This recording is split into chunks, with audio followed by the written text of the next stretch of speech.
그러나 너희는 택하신 족속이요 왕같은 제사장들이요 거룩한 나라요 그의 소유가 된 백성이니 이는 너희를 어두운 데서 불러내어 그의 기이한 빛에 들어가게 하신 이의 아름다운 덕을 선포하게 하려 하심이라. 이 베드로전서는 주님 이 땅에 오셔서 해받으시고 성천하신 이후에 한 30년 정도 지나서 기록된 그러한 책으로 볼 수가 있습니다. 그때 당시에 네로 황제의 이러한 기독교에 대한 이 탄압과 핍박이 굉장했던 그러한 시대였죠.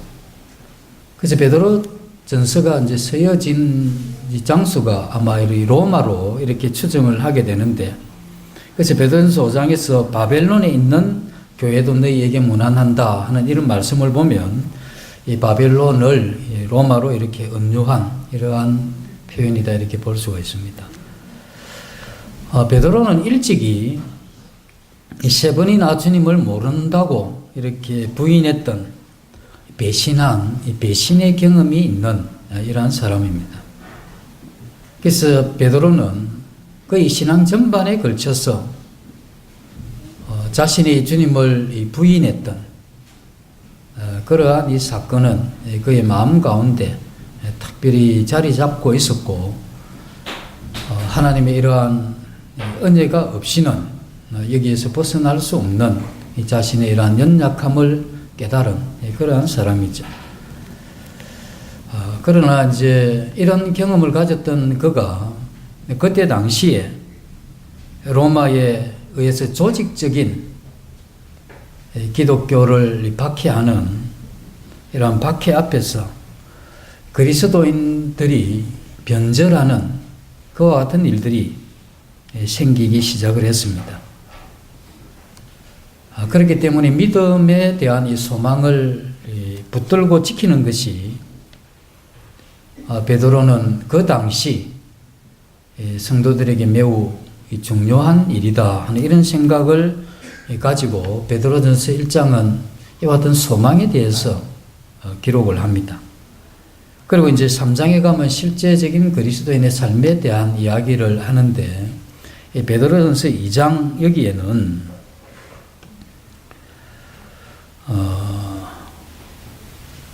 이와 같이 소망을 가지고 이 실행을 하는 그 중간에 가져야 될 것이 있는데, 그건 이 그리스도인의 정체성입니다. 내가 누군가 하는. 이제 그 가운데 오늘 읽었던 베드로전서 2장 9절에 보면 이 그리스도인들 너희는 택하신 이 족속이요 이렇게 시작이 되죠. 이건 굉장히 중요한 그러한 부분이 되는 겁니다. 우리가 거듭난 이후에 하나님의 이런 뜻을 따라서 이렇게 살아가는 이것이 우리 이런 이 각오로만 되는 것도 아니고, 또 우리가 지식으로만 되는 것도 아니고, 우리는 예수 그리스도와 도움으로 이 신앙을 할 수 있기 때문에 나 누군가 하는 것에 대한 정확한 정체성이야말로 이 소망을 향해서 가는 이 그리스도인들이 가져야 될, 기억해야 될 이 중요한 이 부분이다 이렇게 볼 수가 있습니다. 이 세상을 이렇게 보시면 이 상당히 좀 복잡하죠. 이걸 대략 이렇게 봐도 이 세상에 이 세상을 이렇게 사람들이 살아가는데, 이 세상에는 이런 조류가 있습니다. 이 시대에 이러한 흐름이 있는 거죠. 그래서 이 시대의 흐름이 있는가 하면 또 하나는 하나님의 보이지 않는 이 경륜이 있는 겁니다. 그래서 이 세상에 사는 사람은 이 세대의 조류와 보이지 않는 이러한 하나님의 이 경륜, 이 사이에서 살아가게 되는데, 이 살아가는 이 종류는 두 종류로 보죠. 하나는 구원받지 못한 불신자와 또 한 종류는 거듭난 이 성도, 이 두 부류가 살아가고 있습니다. 그런데 이제 불신자들은 하나님의 이런 이 경륜을 생각할 수가 없죠. 그렇기 때문에 볼 수도 없고, 그들이 볼 수 있는 것은 자신의 이러한 시대에 따라서 자기의 욕망과 자기의 원하는 것을 추구하는 이와 같은 이 삶, 이 하나만 있는 겁니다. 그런데 이제 그리스도인들은 이 세상의 이러한 이 조류, 이건 이제 이 세상의 이러한 흐름은 그런 거죠. 지금 이 시대는, 이 상대주의가 보편화된 이 포스트 모더니즘 이 시대에 우리가 살아가고 있는데, 이러한 시대는 간단히 말씀을 드리면 자기가 원하는 대로 감각을 따라서 살아가는 이런 흐름이 있어요. 그게 이 상대주의가 보편화된 이 포스트 모더니즘 시대의 강력한 이 특성이죠. 그런가 하면 또 하나 우리가 알아야 되는 것은 이 시대, 이 하나님의 이 전체적인 이러한 이 경륜, 이것도 우리가 함께 봐야 되는 거죠. 그리고 이 세상에 살아 믿지 않는 사람들의 그들의 이러한 이 삶의 양식도 우리가 볼 수 있어야 되죠. 그리고 그들이 가지고 있는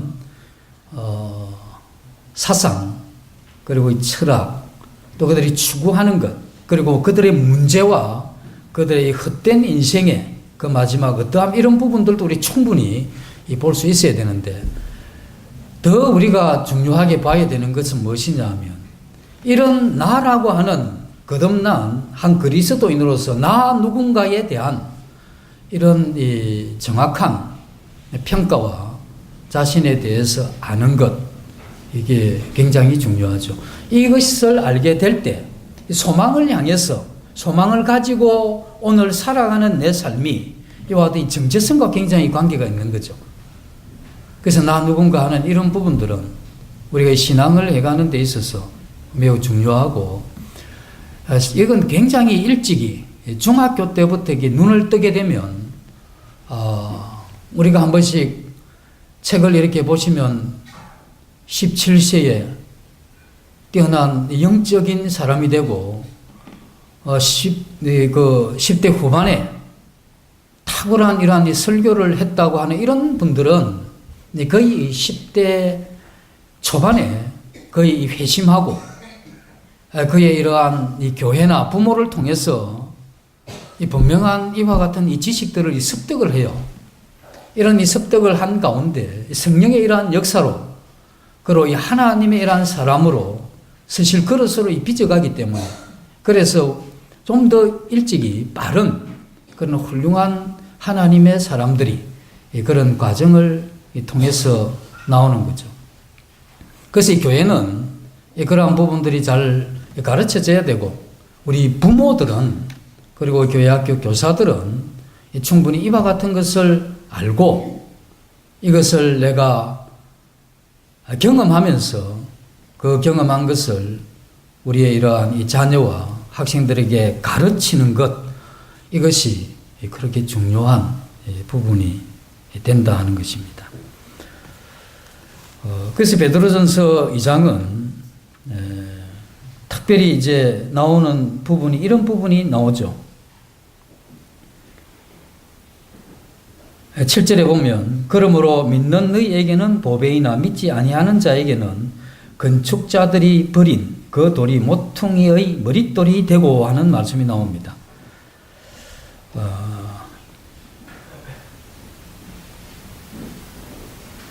예수 그리스도 그분은 산돌이신데, 여기 이제 머릿돌이 나오죠. 모퉁이의 머릿돌. 이건 이제 이 교회를 생각하면서, 그때 당시에 이 교회를 생각을 하게 되면 모퉁이의 머릿돌에 대한 이해가 굉장히 수월해집니다. 모퉁이의 머릿돌은 뭐냐면, 이 건축을 하게 될 때 한쪽 면에 벽돌을 쫙 쌓아 옵니다. 그 이쪽에서 벽돌을 딱 쌓아 오게 되면 마주치는 부분이 있죠. 이게 모퉁이 돌입니다. 그래서 이 한쪽 면은 뭘 이야기하느냐 하면, 유대인들 가운데 구원받은 사람, 또 한쪽 벽은 이방인 가운데 구원받은 사람, 이 두 존재는 한 시대의 한 공간에서 살 수 없는 이러한 이 스타일의 사람입니다. 그래서 굉장히 서로를 향한 이 분노를 느끼기 때문에 거기에 함께 이렇게 둔다 하는 이것은 그야말로 이 두 존재에 대한 굉장히 멸시하는 상태고, 그들의 분노를 일으키는 이런 것인데, 이게 이 교회 내에서는 이 산돌이신 예수 그리스도가 머릿돌이 되고, 이 두 쪽에 이러한 너무나 다른 이 성향의 사람들이 이 그리스도 안에서 그리스도의 생명을 힘입어서 각각의 성향에 따라서 이 세상에 빛과 소금의 역할을 감당하도록 한 것, 이게 그때 당시에 모퉁이 돌이라고 했을 때 보여주는 그러한 말씀입니다.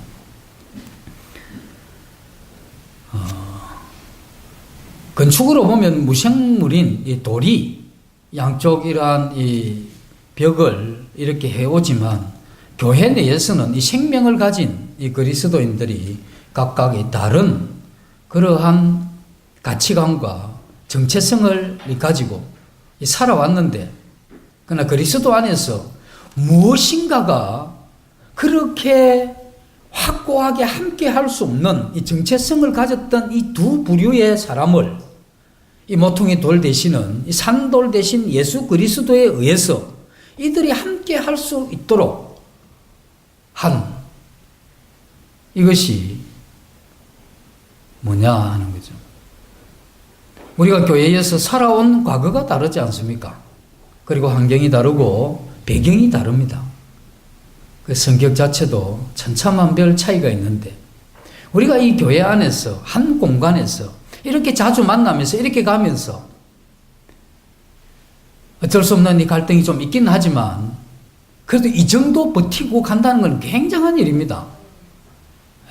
이 10년 정도 이렇게 지내면 굉장히 원수가 되기 수월한데, 그래도 그 원수까지 안 가고 서로 이렇게 그나마 사랑의 모습을 조금 나타내고 있다는, 이건 굉장한 겁니다. 나 탁월해서 그런 게 아니고 성령의 하나님의 특별한 이 도우심으로 이와 같은 매우 희귀한 그러한 이 일들이 이 교회 내에 이루어진 것인데, 이건 모퉁이 돌 대신 예수 그리스도 그분의 역사하심이 이 교회에 있기 때문에 그렇다, 이렇게 볼 수가 있죠. 그래서 여기서 택하신 족속이요 했을 때, 이건 그리스도인의 정체성을 이야기하는데, 이 족속이라 하면 그런 겁니다. 요셉이 팔려간 이후에 세월이 지나면서 그가 그곳에 총리가 되죠. 총리가 된 이후에 자기 형제들이 이렇게 옵니다.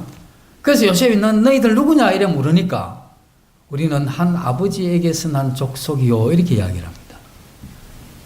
이건 이 족속이라고 했을 때는 이와 같이 그 한 아버지의 혈통을 가졌거나 한 왕의 통치하에 있거나 같은 가치관이나 같은 정체성을 가진 그러한 이 사람들을 여기에 당시에 족속으로 그렇게 표현을 한 것이죠. 그래서 너희가 왕 같은 족속이요 했을 때 유대인과 이방인들이 그렇게 달랐지만 여기에서 한 족속이 되는 겁니다. 그래서 너희는 한 족속이요 이렇게 나오죠. 이 분명히 같은 족속이 아니고 함께 할 수 없는 사람이었는데 여기에서 그러한 이야기를 하게 됩니다. 그래서 여기서 이제 한 족속이라 했을 때 이 그리스도인의 이러한 이 정체성을 살펴보면 이제 뭐가 있어야 되느냐 하면, 사람이 이렇게 만나면 관상을 보는 사람은 관상을 보지만 우리가 이렇게 누구 하면 머리에 딱 떠오르는 분위기 있죠. 그런 거 있죠. 그걸 이야기하는 겁니다. 어떤 그를 통해서 나타나는 그리스도의 향기라고도 할 수 있는데 이 향기 하면 너무 가벼운 듯한 부드러운 표현이기 때문에 향기라기보다는 그를 통해서 나타나는 그의 어떤 영향력 이런 거죠. 그 영향력이 했을 때 좋은 영향력도 있고 나쁜 영향력도 있죠. 그러나 그는 그라고 했을 때 우리 마음에 느끼는 게 뭐냐는 거죠. 이게 그리스도인의 이러한 이 정체성을 생각을 해볼 수 있는데, 이 분위기. 우리 이제 자신들이 나 하면 이 성도들이나 나를 아는 사람들은 나에 대한 어떤 분위기를 가지고 있겠는가? 이런 이제 생각을 해볼 필요가 있겠죠. 그죠? 그래서 그리스도인들은 마땅한 이런 이 분위기, 이런 것을 가지고 있는 사람들인데, 옛날 한국의 이전의 그리스도인들은 70년대만 해도 기독교가 세력으로 이렇게 과시할 때가 있었습니다. 그래서 아주 대대적인 집회를 하죠. 몇만 명이 모이는 그런 대규모 이런 전도 집회를 하게 되면 하나님을 안 믿는 사람들은 기독교에 대한 힘을 인정을 합니다. 대단하다. 어떻게 저렇게 많은 사람들이 저렇게 모여가지고 한 이 목사의 이러한 이 설교를 들을 수 있는가? 그래서 빌리 그람의 이러한 이 대대적인 이러한 전도 집회, 그런 일들이 1970년대 많이 일어났고, 그것이 기독교의 외적인 이러한 이 숫자에 이러한 이 성장에 굉장한 영향을 미쳤죠. 이제 80년대에 들어서면 그때 당시의 배경, 그 70년대의 배경에서 많은 사람들이 예수님을 믿게 되는데, 예수님을 믿은 이러한 사람들이 이제 각계각층에서 두각을 나타내기를 시작합니다. 정치에서 또 경제에서. 그때 당시에 많은 이 지도층들이 또 고위 공무원들이 이러한 그리스도인이라고 하는 이것이 알려질 때 굉장히 존중을 받았습니다. 그리고 잘 사는 지역에 통계적으로 예수 믿는 사람들이, 그리스도인들이 훨씬 당시에 기록으로 많았다고 이야기를 합니다. 이건 뭐냐면 이 기독교의 이러한 힘, 이런 것을 보여준 거죠. 근데 지금은 그 반대입니다. 지금은 아주 대규모 이 군중지 집회를 하게 되면 반감이 일어납니다. 굉장히 불편해하죠. 그리고 아주 우습게 하는 겁니다. 이제 불과 이게 한 3, 40년 지났는데 이렇게 많이 변해버린 거죠. 기독교가 이 사회적인 이러한 평판이 매우 이렇게 낮아지기 시작을 한 겁니다. 근데 이제 그리스도인들 어떻게 생각하면 어떻게 하면 이 평판을 다시 이렇게 끌어올릴 건가 하는 이러한 것 때문에 많이들 고민하고 또 그것을 위해서 이렇게 노력하게 되는데, 그리스도인들 그런 이야기를 합니다. 아니, 이 기독교가 그래도 힘들다고 하면 구제하는 데 있어서도 가장 많이 하고, 위급한 이러한 상황이 생기면 먼저 달려가고, 돈도 제일 많이 쓰기도 하고, 이런데 알아주지 않고, 어떻게 그렇게 어쩌다가 하나 잘못된 그건 대대적으로 이야기를 하면서 그렇게 해서 자꾸 이렇게 하냐. 그래서 이제 기독교가 도덕적인 이러한 이 수준에서 개선되어서 이 사회에 욕을 먹지 않는 그러한 이 기독교가 되어야 되겠다고 이렇게 노력하는, 이렇게 접근하는 이게 굉장히 문제가 됩니다. 우리의 어떤 평판이 떨어졌기 때문에 이 평판을 올리기 위해서 우리는 좀 뭔가 도덕적으로 좀 더 선행을 어떻게 이런 식으로 해서 우리 평판을 이렇게 올리려고 하는 이러한 것은 어떤가 하고 갔느냐 하면, 어떤 회사가 요즘 그 부자들이 갑질 좀 하는 게 가끔씩 나오죠.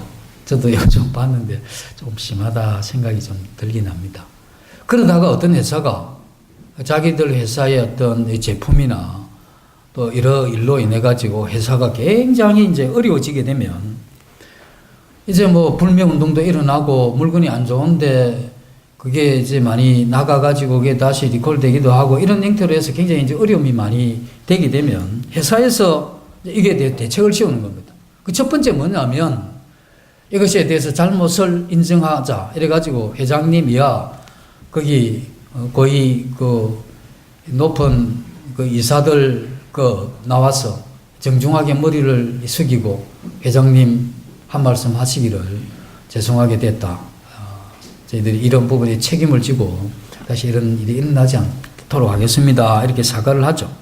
그리고 이러한 이미지를 이제 바꾸기 위해서 사실 우리 회사가 자체가 나쁜 회사가 아니다 하는 이걸 여러 방면으로 알리게 되는데, 겨울에 되면 모든 이 직원들을 불러서 연탄을 아주 힘들게 사는 쪽방 이제 촌 이런 곳에 배달을 시키고 사진을 쫙 찍습니다.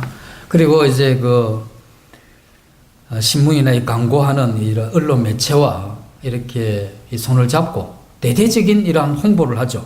우리 회사 비록 그런 실수는 했지만 잘못을 인정하고 뿐만 아니라 우리가 쇄신할 뿐 아니라 이와 같이 우리가 이 사회에 본이 되는 이러한 좋은 일을 하고 있다. 그리고 이제 회사 이름도 참여에 바꾸겠습니다. 이름도 한번 바꾸면서 이렇게 그들의 위기를 탈출해가는, 이건 이 세상에 있는 몰락한 또 몰락해가는 이러한 회사를 일으키는 이 방법이지, 이 기독교를 다시 일으키는 그러한 이 방법은 이게 성경에서는 이런 식으로 이야기를 하지 않는다는 겁니다. 이 기독교, 이 교회는 도덕적인 단체가 아닙니다.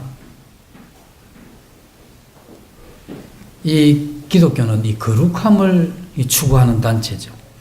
그래서 우리 기독교는 거룩함을 추구하는 단체지 도덕적인 단체가 아닙니다. 그런데 문제가 뭐냐면 이 거룩함을 추구하는 이 교회가 도덕적인 것을 추구하는 이것에 대한 이 경계가 분명해야 되는데 이게 허물어져 버리는 거죠. 그래서 이런 도덕적인 이런 것을 이렇게 많이 도우고 선을 행하고 함으로써 어떤 평판을 회복하려고 하는, 이건 성경의 이야기가 아닙니다. 성경은 각 성도의 거룩함을 회복하고 각 성도가 가져야 될 이러한 정체성을 올바르게 가지게 됨으로써 이 사회에 그 성도라고 했을 때 그야말로 이 영향력이 있는 울림이 있는, 북을 치면 북소리가 울리는 것과 같이 한 그 그리스도인들이 어떤 위치에 가게 되었을 때 그 그리스도인 때문에 그 조직에 이 그리스도인 때문에 그런 영향력이 나타나는데 그 영향력이 거룩함의 영향력이 나타나는 것, 이것을 통해서 지금 이 실추된 이 교회와 이 그리스도인의 이러한 이미지를 회복하는 것, 이게 성경에서 이야기하는 그러한 부분이죠. 그래서 우리가 우리의 이러한 것을 회복하기 위해서 우리가 사람 앞에서 그걸 하게 되면 도덕적으로 가야 돼요. 그러나 우리의 회복은 하나님 앞에 우리가 나아가서 회복하려고 하면 거룩함 쪽으로 가야 된다. 그래서 우리가 사람 앞에 가려고 하면 그 사람에게 맞추고 가면 돼요. 이건 이 세상에 있는 벼랑 끝에 몰린 이 기업체들이 하는 방법이고, 우리 그리스도인들은 그렇게 해서는 안 됩니다. 이 하나님 앞에서 나 한 개인의 이 거룩함을 회복해 가는 것. 우리가 살다 보면 많은 게 훼손돼요. 나 어떻게 이 분위기가 어떻느냐, 다른 사람한테 물어볼 필요 없습니다. 내가 살아온 과거를 짚어보면 알잖아요. 내가 정말 예수 그리스도의 거룩함을 추구하고 살아왔는지, 그리고 내가 살아왔던 이러한 삶이 정직하기 위해서 애썼는지, 주님 말씀이라면 힘들어도 그 길을 갔는 건지, 내가 타협했는지, 범죄했는지, 악을 향해서 갔는지, 이런 게 나오잖아요. 안 나타났더라도 내가 그렇게 살았으면 그건 그 분위기에서 그렇게 나타나는 겁니다. 그래서 그렇게 됐을 때 어떻게 내 이미지를 회복할 거냐? 속임수로는 안 됩니다. 불가능해요. 어떻게 하느냐면 하나님 앞에 서서 이 거룩함을 회복하는 길, 이것을 통해서 우리는 우리의 삶에 영향력을 회복하는 것, 이게 성경에서 우리에게 가르치는 그러한 회복이죠. 2000년 전에 예수님 당시에 이때 예수님이 다녀가시고 난 이후에 이 교회가 이렇게 시작되었을 그 당시에, 그때 당시에 그리스도인들에 대한 이 세상의 평가가 어땠느냐 하는 이것들을 우리가 좀 살펴보면, 폴리캅 하는 이야기 많이 들어봤죠. 폴리캅 하면 이렇게 그런 게 아니고 사람 이름입니다. 사람 이름인데 이제 사도가 이제 이 주님 나라에 다 소천하고 간 이후에 뒤를 이은 이러한 당시에 지도자 중 한 사람이 폴리캅인데, 그가 쓴 이 순교, 베드로의 순교라는 이 책에서 뭐라고 이야기하느냐 하면, 이방인이 이 교회에 대한 평가를 할 때 그리스도인들, 그들은 하나님을 사랑하고 하나님을 경외하는 족속이다 이렇게 평가를 합니다.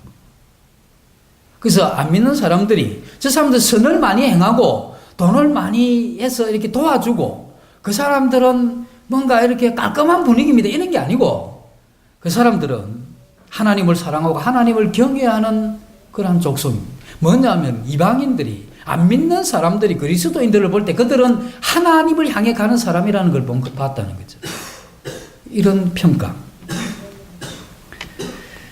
그 테르 탈리아누스라는 이 사람도 그의 이러한 이 책에서 뭐라고 이야기하느냐 하면 이 그리스도인들에 대한 이 특별한 평가를 하게 되는데 그리스도인들은 제3의 족속이다 이렇게 평가를 합니다. 3의 족속, 이건 첫 번째 족속이 유대인, 두 번째 족속이 이방인. 그럼 그리스도인은 그때 당시에 있던 이방인도 아니고 유대인도 아닌 이 특별한 제3의 족속이 출현했다. 이렇게 되는 거죠. 그 유대인과 이방인의 이러한 구분이 뭐겠냐. 이렇게 우리가 보면 유대인과 이방인이 가지고 있는 이 생각들이 굉장히 다릅니다. 그리고 가지고 있는 그들의 이 사상이나 또 그들의 가치관 이런 것들이 굉장히 다르기 때문에 이 다른 것이 그들의 삶에 이렇게 나타나는 겁니다. 그래서 우리는 그 사람의 말을 들어보면 그 사람의 행동을 보면 그 위인의 어떠함을 알 수 있다고 이 자문이 말씀하고 있지 않습니까? 그렇죠. 그래서 우리는 그 사람의 이야기를 듣고 그걸 종합해보면 그 사람은 이 사람이다 하는 게 나오잖아요. 그가 거기에서 변하기 전까지는 그 사람이라. 언제든지 변할 수 있지만. 그때 많은 사람들이 유대인과 이방인을 구분할 때 그들의 철학이나 가치관이나 사상을 다 공부하고 배워서 평가한 게 아니고 뭘 가지고 평가했느냐 하면 그들이 살아가는 삶의 방식을 가지고 평가를 한 겁니다. 그렇게 사는 것 보니까 너 유대인이다. 그리고 너희들은 이렇게 사는 거 보니까 너희들은 유대인이 아니다. 이렇게 구분을 했죠. 그래서 그때 당시에 이 두 사람의 이러한 이 두 부류의, 두 족속의 이러한 이 삶의 방식을 비교한 그러한 책들도 당시에 이렇게 나왔죠. 유대인의 이러한 삶은 이 모세 오경에 근거한 그것을 사상으로 하는 이런 틀을 가지고 살았던 사람이죠. 그리고 이방인들은 시대의 이러한 이 사상과 이 철학적인 그러한 이 조류 가운데 독특한 이러한 이 세계관을 가지고 살았기 때문에 그 두 족속은 전혀 다른 그러한 이 삶을 살 수밖에 없었죠. 왜냐하면 인생관이 다르고 그들이 가지고 있는 이 가치관이 다르기 때문에 자기가 마음먹은 대로 그렇게 믿는 대로 중요하다고 생각하는 쪽으로 그들이 움직였기 때문에 그들의 차이는 명백한 이러한 차이를 가지고 있었죠.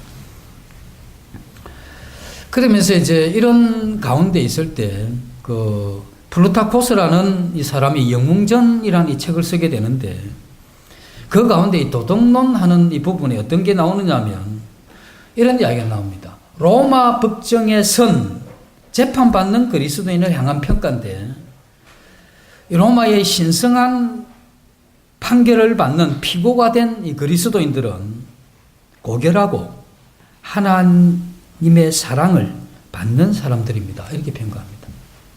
그 그리스도인들을 평가할 때 그 뭐가 있느냐 하면 하나님과 연관지어서 평가됐다는 겁니다. 그들은 고결하고 하나님을 사랑받는, 그들은 경건하고 하나님을 사랑하는 사람. 이게 제3의 족속, 이 그리스도인에 대한 그때 당시에 그러한 평가였습니다. 요세비우스라는 이 분이 이 그리스도인을 묘사할 때 하나님을 경외하는, 하나님을 두려워하는 이 경건한 사람들이다. 그 제3의 족속에 대한 이 평가는 전부 그렇습니다. 그때 당시에 그리스도인에 대한 이 평가는 하나님을 사랑하는, 하나님을 경외하는, 그리고 하나님의 사랑을 받는, 이것이 그때 당시에 그리스도인을 바라보는 이 세상 사람들의 관점이었죠. 하나님은 우리 그리스도인들에게 기대한 건 우리가 하나님의 자녀로서 한 성도로서 우리는 이 세상에 그런 게 나타나기를 원했던 겁니다. 우리를 보면서 그는 뭔가 다르다.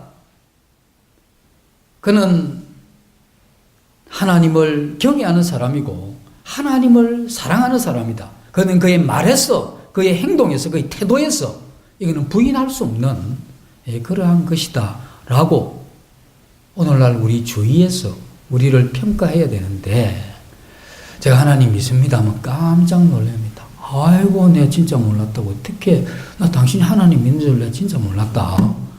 죄송하게 됐다. 이건 하나님이 원하는 그러한 영향력 있는 삶이 아닙니다.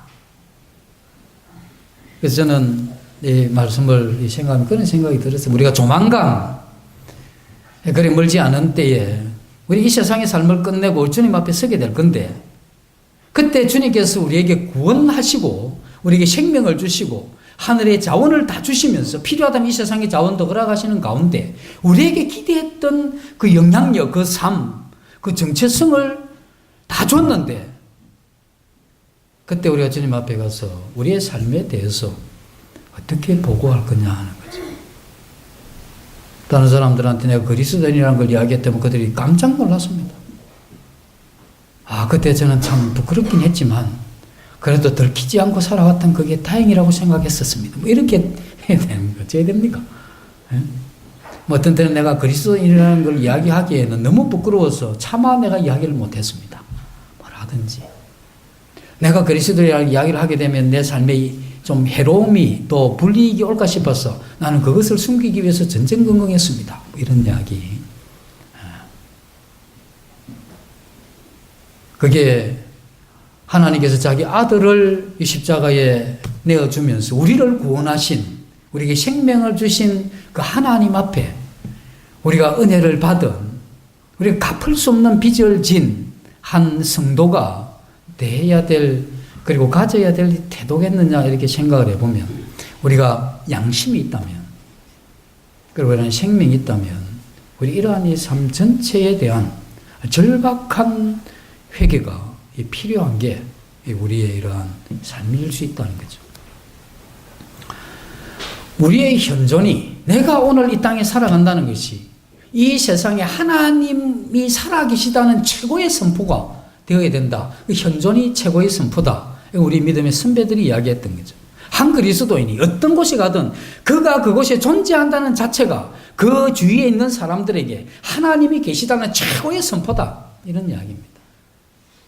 그의 존재 자체가.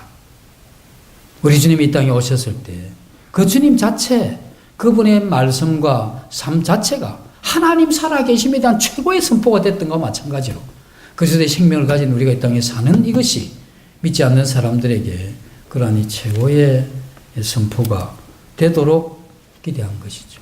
영향력. 이 영향력.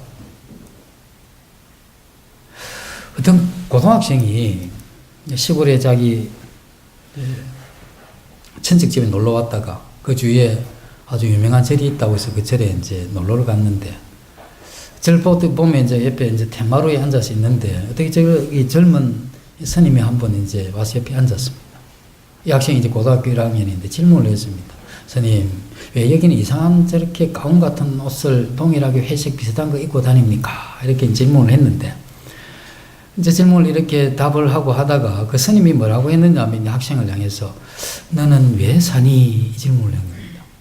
그리고 너는 이 세상이 어떻다고 보는 거니? 이런 이제 몇 마디 이야기를 하면서 1시간 이상의 이제 대화를 마치고 이 학생이 서울 자기 집으로 갔습니다. 서울 자기 집에 가서 자기 부모님 앞에 무릎을 꿇고 앉아서 이야기를 했습니다. 부모님, 이제 제가 출가를 해야 되겠습니다. 결혼한다는 이야기가 아니고 제가 중이 되기 위해서 절로 가야 되겠습니다. 그 부모들이 깜짝 놀랐죠. 대대로 유기 집안인데 이 아들놈 이제 고등학교 1학년 같으면 잘 키워보려고 마음이 작정했는데 중이 되겠다고 하니 어떻게 이런 일이 일어나나. 근데 마침 얘 이제 사촌 형이 일본에 유학을 하고 잠시 그 집에 머물고 있었는데 그 사촌 형이 이 아이의 아버지가 이제 삼촌이 되죠. 삼촌을 향해 사는 삼촌. 이 애가 이제 성장을 했으니 자기 길을 갈 수 있도록 해주시죠. 이런 겁니다. 그래서 얘가 이제 학교 그만두고 절에 가서 스님이 된 겁니다. 그리고 이 사람이 이제 애가 70이 되어 가지고 자기가 불교로의 이러한 그 회심에 대한 글을 쓰는데 텐마루에 그때 자기 고등학교 1학년 때 텐마루에 앉아서 자기에게 이야기해 준 그 스님이, 그 젊은 스님이 성철 스님이다 이 이야기를 해요. 이 지금 뭘 이야기 드리려고 하느냐면 스님도 확 풍기는 분위기가 있다는 겁니다. 저 분위기를 보면서 나도 중이 되어야 되겠다 이 할 정도에 굉장하죠. 아니 스님도 그런 분위기를 하는 거죠. 이 세상에 많은 이 젊은이들이 또 학생들이 지금 우리 이 주일학교 애들이나 저 학생들 보면 뭐 컴퓨터가 저기 막 게임한다고 난리가 나죠. 뭘 이야기하느냐 하면 아니 열정은 있는 겁니다. 제가 이전에 파스칼의 팡쉐를 뽑고 길을 잘못 잡았을 때 저는 그때까지 잘못 잡았다고 한 번도 생각해 본 적이 없는데 믿음을 가지고 나서 잘못 잡았다 생각을 했는데 그때 제가 생각했던 게 뭐냐 하면 속에 불 같은 건 있는데 이게 뭐 방향을 못 잡겠어. 그러니까 나도 두려운 거예요. 이게 뭐 어떻게 될란지. 그래 한 번씩 생각을 합니다. 야, 하나님 안 믿었으면 굉장히 좀 위험한 종류의 인간이었겠다 이 생각이 들어요. 이게 막 저도 그때 당시에 뭐 왠지 모르게 막 끓는 분노 비슷한 거 있죠. 그러니까 뭐 뭔가 이렇게 잡히면 어떻게 뭐 끝까지 가야 되는 막 이런 어떤 막 이런 이 불 같은. 근데 지금 이제 우리 애들이 그 뭐 게임에 그냥 중독이 되듯이 미쳐 있죠. 불 같은 게 있는 거야 애들이. 근데 이 불 같은 것이 있는 이 애들한테 우리 부모들이 또 교회 우리들이 뭔가 이렇게 막 영향력을 이렇게 보이면 걔들이 뭘 느끼느냐면 야 나도 저렇게 살아야 되겠다. 나도 저 길을 가야 되겠다. 하며 그 불 같은 어떤 열정이 그래 같은 이 방향을 제시해 주는 거죠. 성철 스님이 그 정도 영향력을 미쳤으면 경건한 이 성도들의 영향력은 비교할 수 없습니다. 한 인간이 자기의 철학이나 사상을 가지고도 그 정도의 영향력을 미친다고 하면 하나님의 이러한 탁월하고 뛰어난 사람들은 굉장합니다. 제가 읽었던 이 책의 이 저자인데 나를 허물고 그리스도를 세우는 어떤 이런 책의 저자 지금 이름이 잘 기억이 안 납니다. 그분이 책을 많이 지었는데 굉장히 훌륭한 뛰어난 사람이죠. 이 사람이 어느 날 집에 있는데 이제 아는 분이 찾아왔어요. 찾아와서 이제 이분이 기독교의 그 학자이면서 뛰어난 설교자인데 키가 1m 57밖에 안 돼요. 그리고 이 덩치도 크지 않는 아주 적은 사람이죠. 근데 이제 이 사람을 방문했을 때 그는 이제 이 사람 방문했던 사람이 글을 이렇게 씁니다. 우리가 방문했을 때 그는 우리를 친절하게 맞아 주었습니다. 그리고 우리를 자기 옆에 앉게 했습니다. 우리가 그분에게 기도를 부탁을 했을 때 그는 조용히 기도를 시작했습니다. 그가 기도할 때 우리는 함께 하늘나라로 갔고 그가 기도를 마칠 때 우리는 다시 이 땅으로 내려왔습니다. 이게 뭐냐면 그 한 그리스도인들이 그 그리스도인이 가지고 있는 그 영향력과 이게 굉장했다는 겁니다. 이런 어떤 영향력 이것이 오늘 우리에게 기대하는 그 하나님의 뜻이죠. 우리 인간은 실제 내가 존재하는 실존에 대한 이런 부분에 대한 굉장한 이 갈증과 이 갈등이 있습니다.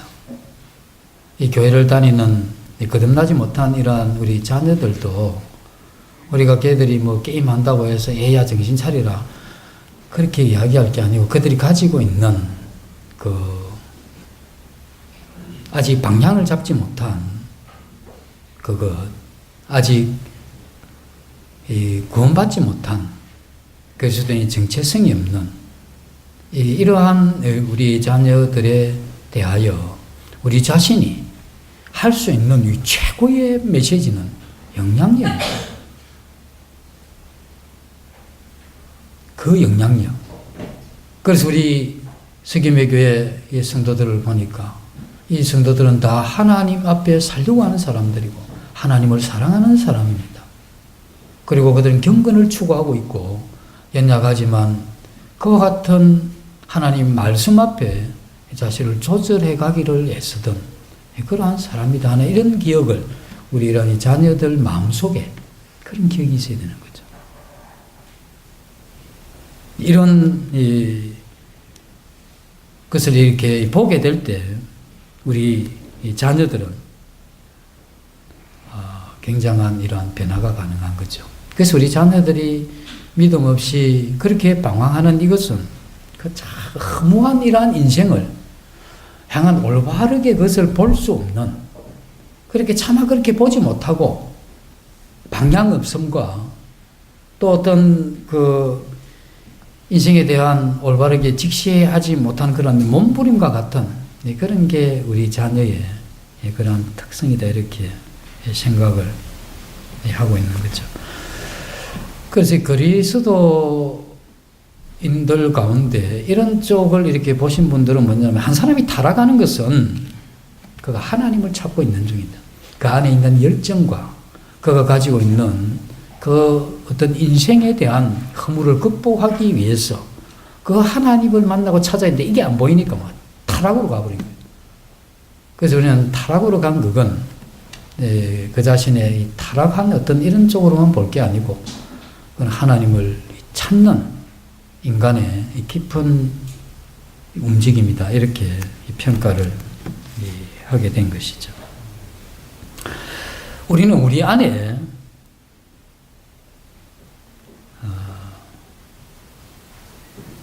인간이 가지고 있는 감각이나 또 이러한 의식이 항상 이 진리를 향하는 그런 게 아닙니다.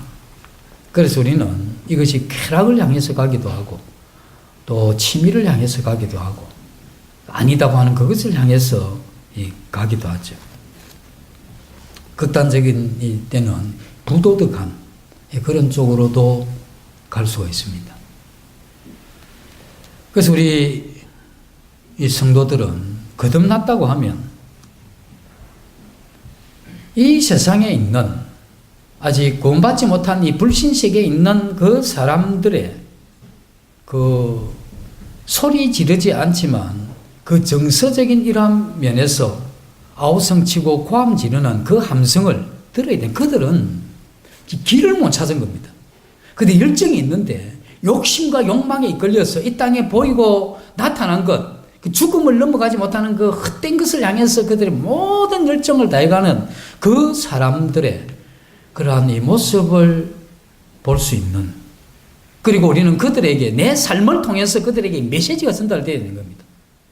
그런데 우리를 볼 때 나와는 다른 어떤 것을 가지고 있는 그 그리스도인, 그는 하나님을 경외하는 사람이고 하나님으로부터 안정감과 평안을 누리는 사람이고 그는 그룹을 추구하는 사람이고 하나님을 경외하는 이러한 사람이다. 나와는 다른 이 특별한 어떤 것을 가지고 있는 그 영향력을 보게 하는 것, 이게 이쪽 편에 서 있는 그리스도인을 향한 하나님의 그런 뜻이 되는 것이죠.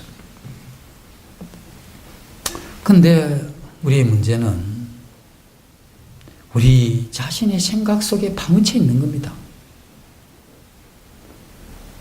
그리고 우리는 그냥 적절하게 이 세상에서도 편하고 또 교회 와서도 욕 안 먹을 정도로 너무 이렇게 해서 그렇게 할 필요 없이 적절하게 이건 뭘 못 읽냐면 성경의 코드를 못 읽는 사람입니다. 성경에는 그렇게 되어 있지 않는 거죠. 그런 사람은 이 시대의 코드도 읽을 수가 없는 겁니다. 우리는 성경의 코드도 읽고 이 시대의 코드를 읽어야 우리가 여기에서 정체성이 나타날 수 있고 그 길을 가는 게 가능한 건데 우리가 그게 안 되는 거죠. 이게 우리의 문제일 수 있다는 겁니다.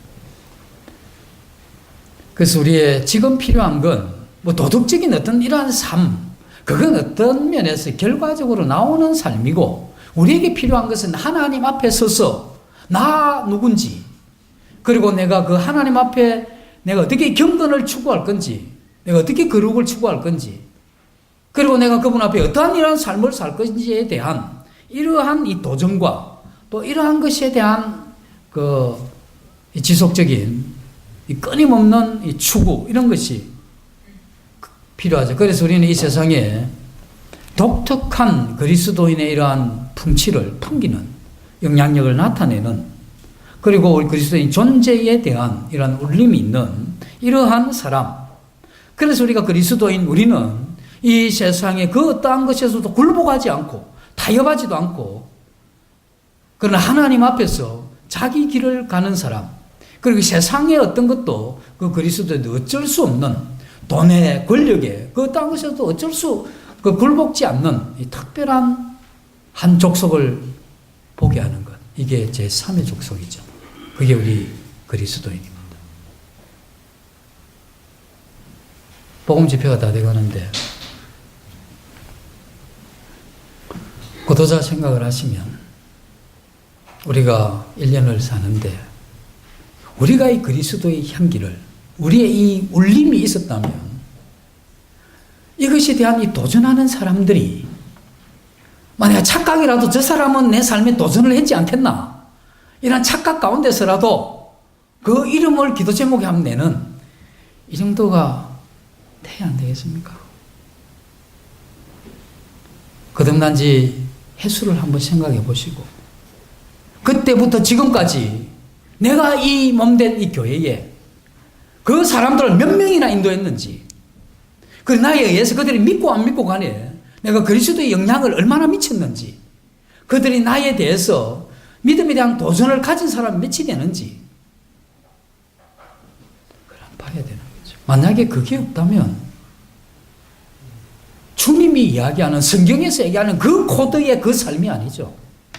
정체성이 없는 삶입니다. 그래서 우리는 이러한 삶을 사다가 주님 앞에 가게 되면 정말 부족했으면 더 주었으리라고 다윗에게 이야기했죠. 뭐가 부족했냐 이거죠. 그런데 그 귀한 시간, 그 생명을 가지고 나타낸 그 삶의 결과가 뭐냐. 물론 구원받고 하는 것은 하나님이 하시는 일이지만 그에 대해서 얼마의 도구가 되었는지 사용되었는지 이런 것에 대해서 우리가 그날 주님 앞에 가서 어떻게 그분을 만나 뵐 거냐 하는 거죠. 이게 굉장히 심각한 이야기입니다. 그래서 그분 앞에 딱 서게 되면 참 골치 아프잖아요 이거. 네? 이게 굉장히 골치 아픈 일입니다. 오늘 밤이라도 자는 밤에 올라가면 내일 주님 앞에 딱 섰을 때 골치 아프잖아요. 어떡할 거냐 이거죠 거기 가서. 네? 그런 이러한 이 삶에 대해서 생각을 해야 되는데 그러면 이 그리스도인의 이러한 이 정체성을 어떻게 가질 수 있느냐? 첫째는 이러한 이 가치관, 이 교리라 하죠. 이런 게 올바르게 정립이 되어야 됩니다. 배워야 돼요. 이걸 배우지 않으면 일시적으로 되다가 그걸 계속 지속할 수 있는 건 그게 어떻게 되는지 알아야 그걸 지속할 수 있는 길이 생기는 겁니다. 그런데 이것 없이도 충만하게 경외하고 하나님을 사랑해 살다가 한번 미끄러지면 올라가지를 못해요. 왜냐하면 그 지식이 부족한 거라. 그래서 우리가 오늘 오후에 하나님이 경험하는 삶, 하나님을 경험하는 삶, 이 책자 일단은 일과를 하죠. 굉장히 중요한 책입니다. 목적이 이끄는 삶과 거의 뭐 양대 산맥을 이룰 만큼 중요한 책입니다. 안 해. 이러한 걸 보면서 하나님을 경험하는 삶은 내 이러한 삶이 어떻게 이루어지는지 우리가 그 분명한 선을 잡고 거기에서 우리 이런 걸 해가야 되잖아요. 그렇게 해야 영향력 있는, 그 영향력이라는 것은 뭐냐면 돈 많은 사람 앞에 가니까 아이고 차도 좋고 옷도 좋고 음식도 잘 먹고 뭐 반지도 목걸이도 팔찌도 뭐 보니까 다이아 박유해서 몸에 붙은 것만 해도 뭐 몇천만 원 될 것 같아. 아 부럽다. 나도 돈을 벌어서 저렇게 좀 안 살더라도 조금 살고 싶다. 이게 뭡니까? 돈의 영향력 아닙니까? 어떤 여자가 굉장히 이뻐. 키도 크고 얼굴도 잘생겼고 마음씨도 좋고 뭐 하는 것마다 참 이뻐. 그래서 참 나는 그런 아닌데 가서 아 나도 저런 여자가 되었으면 그건 미모에 대한 영향력이죠. 그리스도인들은 그런 영향력이 아닙니다. 그리스도인들은 하나님을 경외하는 경건의 이러한 영향력, 이건 이 지식이 기반이 되어야 되는 겁니다. 그래서 이 학문이라 하는 건 방향을 제시하는 겁니다. 그래서 우리는 이 성경에서 이야기하는 이것에 대해서 계속해서 배워야 되는 겁니다. 그 배우고 그 좀 배우고 나면 또 겁나는 거면 좀 배우고 나면 너무 많이 아는 것 같이 생각을 해요. 책 한 권 읽은 분이 제일 무섭다 하잖아요. 뭐 다 한 것 같이 이야기를 하기 때문에. 한 20, 30권, 한 수백 권 읽으면 이 끝없는 어떤 걸 딱 보면서 벌써 딱 주눅이 듭니다. 그 왜냐하면 제가 서대문 집회에 갔을 때 딱 첫째 시간 마치고 내려오니까 제가 하는 이 내용을 책으로 씁시다 이러더라고요. 둘째 시간 딱 가보니까 이 내용을 책으로 씁시다. 셋째 시간 행제님 책이 좋은 게 너무 많이 나와가지고 이거 책으로 쓰면 그 혼란 주고 굉장히 이게 불편하게 되는 그 이상 될 게 없어 보입니다. 왜 그러냐면 책 좋은 게 너무 많아요. 그래서 우리가 좀 알게 되면 야 이게 진짜 아는 게 너무 없다 그런 생각이 들죠. 그래서 좀 빨리 배우려면 확 좀 배워가지고 또 이상하게 그렇게 하시면 그래 하지 마시고 어쨌든 학문은 방향을 제시하기 때문에 계속 우리는 이 고민해야 되는 겁니다. 내 인생 거듭난 나 어떻게 영향력이 나타내면서 이 땅에 살 거냐. 하나님을 경외하고 그에 통해서 내가 영향력을 받아 이 땅에 나타나는 이 삶에 있어서 성경의 코드는 뭘 이야기해 주고 있는가. 이와 같은 학문을 하고 난 다음에 그 학문을 따라서 그 길을 가보는 겁니다. 그 길이 앞에 죽음이 있다 하더라도 그것을 향해서 걸어가야 되고 창과 칼이 있다고 해도 그걸 향해서 그 찔리면서 피를 흘리면서 이제까지는 내 길을 갔지만 그 길에 피가 있다면 칼이 있다면 내가 그 길을 가면서 피를 흘리더라도 나는 그 길을 가는 이러한 사람에 의해서 이 세상에 영향력이 나타나게 되는 것이죠. 이것이 뭐냐면 그리스도인으로서 존재감이 있는 삶입니다. 이 우리가 도전해야 되고 이와 같은 삶을 추구해야 되는 겁니다. 그래서 우리는 배우고 그것을 적용해서 진행하되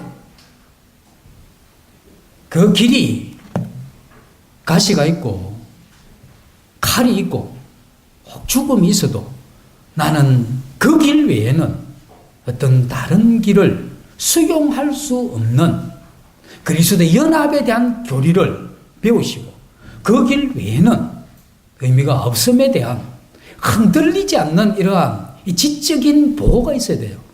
어디로도 튈 수가 없는 이러한 이 지적인 보호가 있고 잠시 튀더라도 이거 아니기 때문에 빨리 돌아와요. 그리고 그 지적인 보호하에 우리의 삶을 한 걸음 한 걸음 이렇게 또 가보는 거죠. 이렇게 해서 우리는 존재감이 있는 그러한 삶을 살아가면서 우리 이웃에게 그리스도의 영향력을 미치는. 그래서 이번 복음 집회 때 그나마 내가 영향력을 미쳤던 사람을 한번 초청해보고 또 내년 복음 집회할 때는 이제 이런 삶을 추구해가면 너 믿는 그 하나님 나도 좀 알고 싶다. 누가 어려움이 있을 때는 저 사람 찾아가봐라. 우리와 다른 뭔가를 가지고 있다. 종교를 가지고 싶으냐? 그럼 저 사람이 가지고 있는 저 종교를 가져라. 그게 나가 되어야 되는 거죠. 최소한 우리가 그 정도의 이야기를 들을 수 있도록 우리의 삶을 정돈하고 존재감이 있는 그런 삶을 살아가도록 우리가 기도하고 또 열심히 공부합시다. 오늘 2부 순서 때 뭐 제가 100%다 참석하리라 이렇게 확실하게 믿습니다. 이래도 아멘도 안 하고 고개도 안 끄덕거리는 게 우리의 특징이죠. 잠시 기도하고 마치겠습니다. 아버지 하나님, 주님이 우리에게 주신 산돌이신 예수 그리스도를 통해서 우리에게 주어진 이 생명을 따라서 저희들이 하나님 경외함을 배우고 하나님 사랑함을 배우며 또 하나님 우리를 사랑하는 것을 느끼며 저희들이 이 땅의 빛과 소금의 이러한 삶으로 저희들이 영향력 있는 이러한 삶을 살아갈 수 있도록 도와주시길 원합니다. 그래서 존재감을 느끼는 이러한 저희들 되어서 아버지 하나님 앞에 영광을 돌리는 그러한 저희들이 되기를 소원을 드리며 예수님 이름으로 감사하며 기도드립니다. 아멘.